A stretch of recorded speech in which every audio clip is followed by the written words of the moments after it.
Alternatibong ruta raw para sa mga sasakyan mula Pierat na papunta ng NLEX ang bagong segment ng NLEX Harbor Link sa Valenzuela City. Layo rin itong mapaigsi ang biyahe. Ang mainit na balita hatid ni Cecil Villarosa.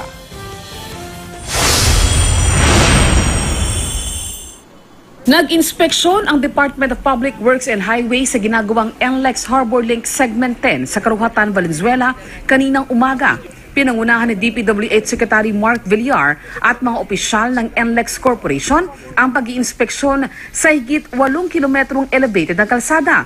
Magsisilbing alternatibong ruta ang kalsadang ito para sa mga sakyan na patungo at galing ng Pierre sa R10 at dadaan ng NLEX. Sa oras na maging operational ang kalsada, iigsi ang oras ng biyahe mula NLEX patungo ng port area mula sa dating 1 oras patungo ng 10 minuto. Ang expected traffic dito sa Harbor Link is 30,000. So yung 30,000, yun po ay mawawala sa Metro Manila. So luluwag po ang ating daan sa Metro Manila. Tampok sa kalsadang ito ang makabagong teknolohiya na kung tawagin ay movable median barrier na madali lang na maiurong sakaling kailanganin na magkaroon ng emergency lane.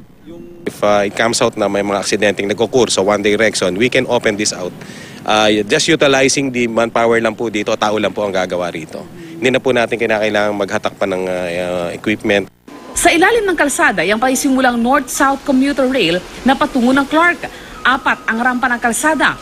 Merong patungo ng R10 at C3 at merong hiwalay na rampa papasok ng NLEX Harbor Link para sa mga sakyan na galing ng Pierre. Pag gumalaki pa ng DPWH, isa sa ilalim na rin sa konstruksyon ang daan sa Harbor Link na kukonekta sa itatayong connector road na tatagos ng Buendia sa Makati.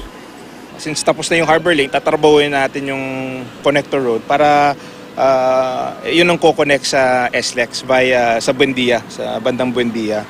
So yun, ito dadaan sa Manila. Target ng DPWH na mabuksan sa mga motorista ang extension na ito ng NLEX sa buwan ng Pebrero. 6 na piso ang magiging karagdagang singil para sa mga dadaang motorista. Tinatapos na lamang umano ang mga markings at pag-aspalto sa kalsada. Tinatayang 15 bilyong piso ang ginastos para sa proyekto na itinayo sa ilalim ng Build program ng administrasyon. Cecil Villarosa, GMA News.